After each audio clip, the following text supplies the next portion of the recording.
Welcome to another episode of The Art of Volunteering. I'm your host, Stormy Bell. And today I'm sitting down with one of my dear friends, Viviann Schorle. She is the Director of Corporate and Foundation Relations for the Westchester University Foundation. We've had an opportunity to, she was a previous job, like get to know each other from serving students and families in Chester County. So, like I said, I am so excited. Thank you, Viviann, for being on. Absolutely. Thank you for having me. I feel it's a lovely honor to be able to sit here and talk with you for a little bit. Hi, thank you. And I know, but the scene behind Viviann is actually Westchester University. And I was commenting to her just how beautiful this particular picture is, but the campus is just extraordinary. So if you Yeah. haven't been, try to stop by. So let's begin. Viviann is a seasoned nonprofit professional with 20 years experience in fundraising, program administration, professional coaching, grant writing, and community engagement. Viviann has a passion to bring people together and work on common goals that impact the larger community. Her work ethic, positive attitude, and energy to encourage others to work hard and succeed is only matched by her passion for people and sense of humor. Viviann is inspired every day by her loving family that include her husband, son, and daughter. Viviann enjoys her free time with her family and friends running, having delicious dinners while laughing loudly. And I love that part of Thank you. Yes, I it. do have a loud, the loud laugh. And I love it. I embrace it. I think it's one of my little things that I have, and I know my daughter loves to hear it, and she goes, "I love that laugh." I'm like, "I know, I do too," and I can't control it. It just comes out. That's awesome. Well, again, welcome. Thank you. Let's start with if you can give a brief overview of Westchester University Foundation, like maybe share its history or purpose. Just what does that look like? Absolutely. So we were formed in 2000, and our mission is really to engage donors and other partners to drive for student success. So I like to say that Westchester University Foundation and Westchester University, we walk hand in hand because we really support all the efforts and the initiatives that bring about student success at Westchester University. And we just are the group of people that are talking to donors on the forefront and listening more than anything. I like to say listening to our donors, listening to our partners, to see what their goals are and how they want to support student success, and then making that happen for our students. So that's primarily what I focus on, is building relationships. Oh, awesome. So, this season on the Art of Volunteering, we are taking a look at how volunteers help increase funding for nonprofits they are serving. It has been said that volunteering is like the gateway to donations because where the heart is, so will the checkbook, the funding be. Do you see this in the foundation, in the work that you do? Absolutely. So, and I've had, and working with, and I've been in my position for about a year, which has been a lot of learning and growing on this last year. But definitely, meeting groups and them telling me directly, like, hey, we'd love to start a partnership with us. And the way we do it in our particular, corporation is we love to get a group of volunteers out.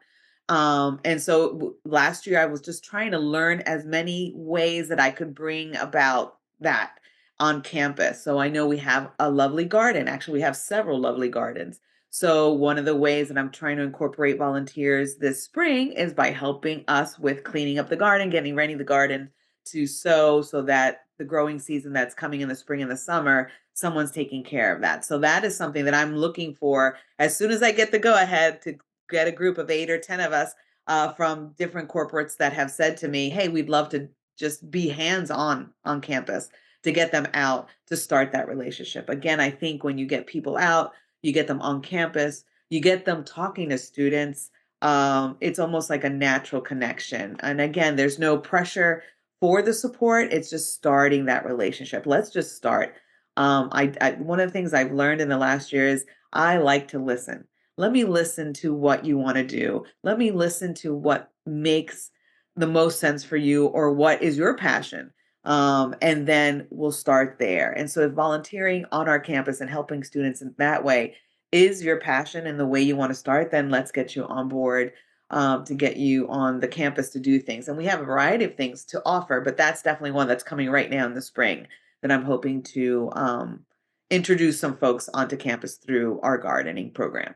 That's awesome. Is this new to you, or is this something that's been going on a while at the foundation? So this is new to me because I've only been around for a year. I know we've done different things for Okay. volunteering, but I'm going to be more focused on it because I think it's a wonderful opportunity to get folks on campus feeling productive, connecting to students. And I'm a big believer in feeling like when you remember how it feels, good or bad, then that's really a wonderful place to start a relationship. So, of course, I'm going to try to offer as many good feelings as possible Right. for our companies and our volunteers. Well, it's said that people don't always remember what you say or what you did, but they remember how they made you feel. Yes, I mean, yes, that's one of my big yes. I'm a big believer in that. So of course, I'm trying to make people feel as good as possible and have positive interactions with me, with our students, with our school, so that we can continue that relationship. So you work more with corporate and foundations. Do but do you have individuals who come and volunteer? Absolutely. Oh my goodness, we have a whole crew of individuals. So we're lucky enough at our foundation to have major gift officers that work with individual donors, and of course our Westchester Alumni Association, which is a huge volunteer for our alumni. And we have Alumni Weekend coming up at the end of April, and that's a huge volunteering opportunity for alumni to come back on campus, help us out. There is brunches, there is anniversary parties, there is distinguished awards, there is a football game. So there's so many places for alumni to come back and volunteer, and we encourage that highly. So we definitely across all of the foundations there is opportunity for volunteering all the way on our boards. Of course, our board of trustees, our board at the foundation, the board for alumni, those are all volunteers. So there is space for anybody who is interested in volunteering for us in some way to have a conversation and we can find a space. I think you've kind of answered this, but do you track volunteer engagement to like first time donations through increased donations? Are you able to give a direct correlation or not so much? We can see a history of what people have given, donors have given, and definitely you see that correlation. Whereas we started maybe with nothing, and now we've gotten to a certain spot. So we are very strategic and focused. Mhm. We use numbers and data all the time. And that's one of the things that I've had to get used to because I'm not always a data person. I'm more of a feeling kind of person, but I appreciate the data and I embrace the data because it truly does make you more efficient. So you can absolutely see correlations between where we started and where we're going when it comes to that you getting them on board in that ground level volunteering and then building a relationship with them over time and listening and opening up other opportunities that they may come to you with like, I saw this. What do you think of that? Over time that does happen. There's an increase in donor dollars. Awesome. Do you see it's particularly with your alumni, do you see you might have someone who was captain of the lacrosse team, just to say, do you see them impacting their other team members to step up or to participate in types of fun? So it's like that peer to peer. Absolutely. Oh my goodness. We just had our Day of Giving on March 7th, and it was the fifth annual Day of Giving. And it's the Day of Giving, it's on the day of the founding, the founding day. And it is very much a peer kind of fundraising strategy. And really, it's been getting better. Every year it gets better because every year we put some other element to it, whether it's social media, we have ambassadors that help different programs kind of get the word out, different companies that do their shout out to their own Westchester alums. Athletics is very good at this, getting them all involved and donating, whether it's $5 or $500, every dollar counts. And we really did an amazing job. We Our goal was 250,000. We reached and exceeded that over 300,000. So yes, Congratulations. thank you. It was a wonderful effort, months in the process and planning. So yes, that peer to peer, you cannot beat a peer to peer kind of fundraising initiative, because people will listen to their friends and to their family members. If you say, "This is important to me, I think you should donate," even if it's $5, people listen to their peers. So it was very successful. That's awesome. Uh, we're going to pivot. Yeah, When we prepared for this, I asked you some of your core values for volunteering, particularly as it relates kind of to Westchester University. And you're talking about a new focus that's happening at Westchester with because you have a new incoming president, correct? Or she's there, she just hasn't been inaugurated yet. Like no, that's it's coming up. coming. Next 2 weeks, we've got an amazing inaugural week. That week of the 23rd of March, ending with our gala on March 28th in the evening. There's so much happening that week for her that we're excited. Yes, yes. She started July 1st. She's not new. President Bernowski is not new to Westchester University. She's been around almost 30 years. Started as a faculty member, went up to a dean, went up to a provost, and now she is our president. And she's been talking about experiential learning as a big pillar in how to move our students forward. So that's part of that. Yes, that one volunteer is that one point is something that is very important to her and to us as well. And with that, you're looking to build more, as you put, volunteering is building empathy and a more of us instead of you world. It's Is that being how is that being communicated or instilled into the life of the university, that trickle down to the actual student? What does that look like? Absolutely. So, first of all, experiential learning for us is providing hands-on experiences for our college students to intentionally further their knowledge and skills related to their interest, while still offering other organizations the opportunity to discover some new talent and impact future success for our students. So that's what experiential learning is for us here at Westchester University. And so you and I were together yesterday for another event, and she opened with that, saying this idea of experiential learning is getting students, whether they have a degree in philosophy or whether they have a degree in biomedical engineering, there are certain skills that they're going to need regardless, right? Conflict resolution and listening and working as a team, and answering the phone. So just some skills, some emotional intelligence skills that are important regardless of what they decide to do. And so giving students an opportunity to work on these skills hands on in the community, whether that's in a volunteering spot, in internship, in study abroad, is offering all these opportunities to our students just to be able to continue to work on that skill set that's going to translate no matter what they do, no matter where they go. So, and part of that is, thinking about not only me, but when I go into whatever the setting is this idea of us, right? Working in teams, working across the different sections and teams. So, that would be a great idea to try to do that. So that is something that's core and pillar to what we have going on right now. That's awesome. How does the Center for Community Solutions, can you share a little bit more about what that is and how it's integrated? Absolutely. So again, Westchester University, this idea of being part of not only the community on campus, but the community outside of campus, is something that we have been working on for years and years. And so we continue to focus on that betterment of relationship. And so the Center for Community Solutions, it is a project-based community engagement learning experience for our students, and that's going to enable them to apply their knowledge that they've learned so far on different projects that different community organizations are in need of. And so what happens is we provide the stipends for the students to work on these projects, and then they get partnered with a particular organization, whether it's nonprofit, where it's for profit, it could be government.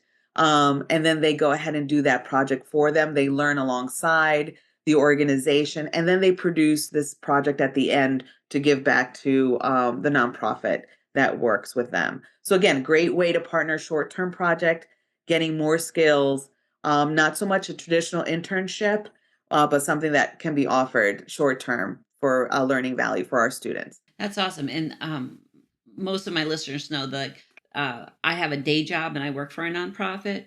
But by having your students participate in nonprofits, it really opens their eyes up to what's going on in their community, where it's a little different when you're looking working for a for profit. Absolutely. Yeah, just really helping them embrace that as a formative age where they're Yes. starting to make those decisions of where they want to allocate their time or where their passions are beyond earning a paycheck. Absolutely, absolutely. And we have really our community partnerships, everything from the arts to history, sustainability. Just some of the partner organizations that we've had in the past are the Arts Holding Hands and Hearts, the Borough of Mhm. Westchester, the Department of Parks and Rec, Chester County Community Foundation. So again, that alone is so many different organizations and community members.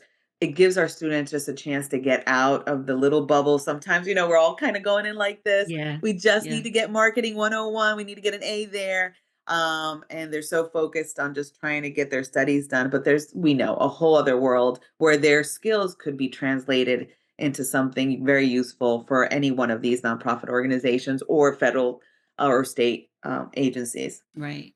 One thing we like to do is um, volunteering happens at so many different levels. Like some of like marketing, you can volunteer your marketing skills, and that benefits a smaller nonprofit. Even mid-sized nonprofits can benefit from that.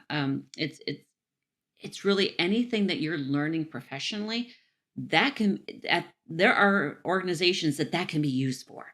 It's Absolutely. just a matter of could be a simple Google search, and you're going to be able Absolutely. to find places that want you.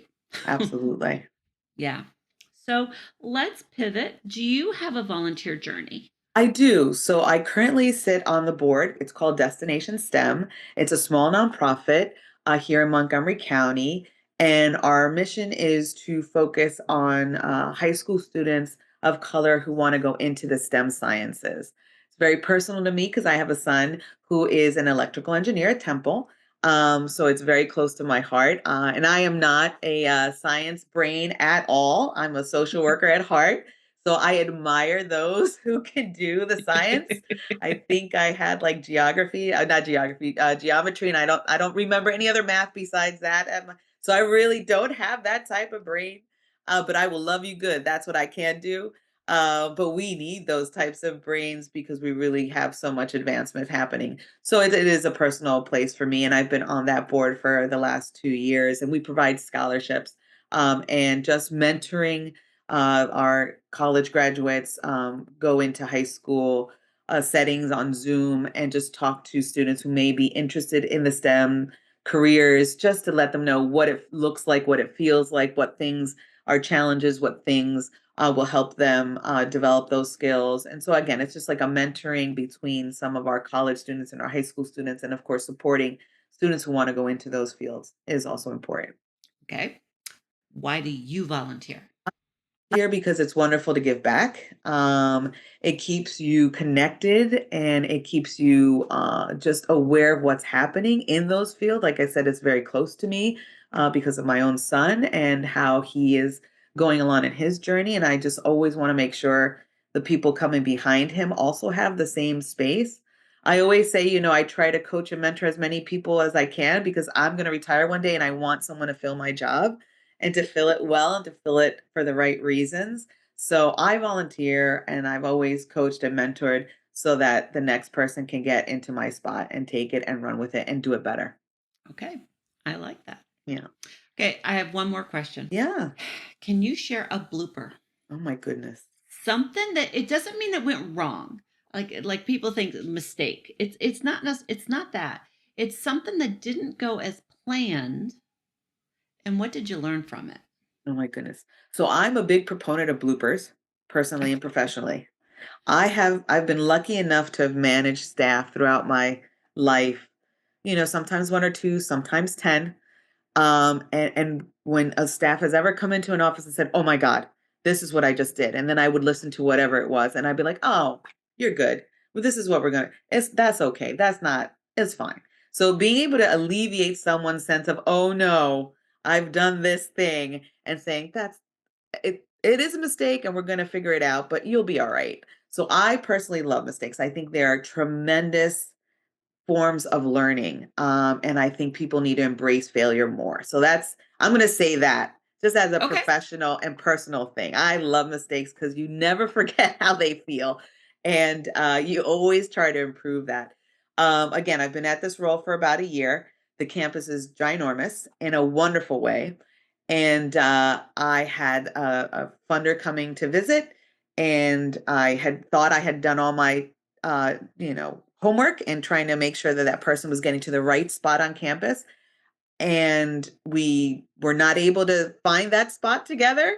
Uh, there was another place they had gone to, and I was trying to find them, and it took us an additional 15 minutes, and that put us all off our schedule. I finally found them, brought them to where I needed to be, got them in the room where we needed to have our conversation. But by that point, we're all flusters, and so I took another 15 minutes to try to get everybody to relax and breathe, as I like to say, get the shoulders down to really start Yeah. that. Yeah. And then it was fine. But that half hour of sweat, I'm telling you, when you lose someone on campus, nothing will make you sweat more. Like, oh no, I lost this song on campus. Where did they go? You know what? And it was a great learning experience. I worked extra hard to make sure I kept that relationship, and I do. I have a fabulous relationship with this particular person I lost. Um, but it also helped me understand that I meet them at the foundation. I park your car here. There's plenty of parking. You're not going to get lost. I'm going to take you over myself. I am going the day before to wherever we are meeting to understand what's the best exit, what's the best set of stairs I need to go up, how do I make it? Do I make a right? Do I make a left? So that I know exactly where I'm going before I take anybody over there. So it a wonderful learning opportunity, even though it made me sweat for about half hour, because it did work out. But so oops are great. I think you should embrace oops because they are part of life, and you learn so much from them. You just got to be a little kind to yourself, and know that you will do better next time. Awesome. I appreciate that. Absolutely. I've had some oops like that in my own life. Hmm. So, okay, Vivian, we're at the point in the conversation where I give you the mic. Okay. I want you to love on Westchester University Foundation. Just love on the work that you're doing, your volunteers, or you can even bring up something that we didn't cover that you want to share about Sure. them. The Sure. mic is yours. Oh, thank you. Thank you. Well, it's been a lovely conversation, Stormy, and I appreciate this time to talk about what I do and volunteering, which is so important. So important. Um, I want to say what I love about Westchester University Foundation is my teammates, a great group of people who have some really great ideas and are on the right side of fundraising. Truly is about the donor experience and how to bring people along, that you are listening to them, that you are transparent with them, so that everybody knows where they stand. And I love that. And then I'm going to love on Westchester University because I continue to say, we are way cooler than people think. I'm like, what is happening here? This is a cool university. It is an anchor university for our region. And we have not raised tuition in 7 years. So for what you get, for the price point that you get it at, and the quality that you get it for, we are unmatched. So I want to love on Westchester University. And I also want to be a little biased because my daughter just committed a couple weeks ago. So I've got my own golden ram coming in, and I'm so proud of that. I'm just so proud of that because I've met so many faculty and staff, deans, of course, our president, that truly believe in student success. And I'm first generation college student. So it truly changes the course of your family, that having that ability to have access to higher education. It changes the whole course of your family financially, emotionally. So it really is an opportunity to move our workforce forward. So I'm going to love on all of that because I love all of that. That's awesome. Yeah. So, thank you for being my guest today. I've enjoyed this virtual coffee that we just had. Uh, before we came on, I said, I want you to imagine that we're sitting in the coffee shop and we're just sipping coffee and having a good old conversation. And I hope Yeah. my listeners enjoy that because that's what it felt like. Oh, good, good. So, to my listeners, I know you found value in today's conversation. So, I ask that you rate and review this episode wherever you're listening, because it really does help others hear about how together we can transform the fabric of our society. So, thank you for listening to The Art of Volunteering, and I'll see you next time. Have a great day.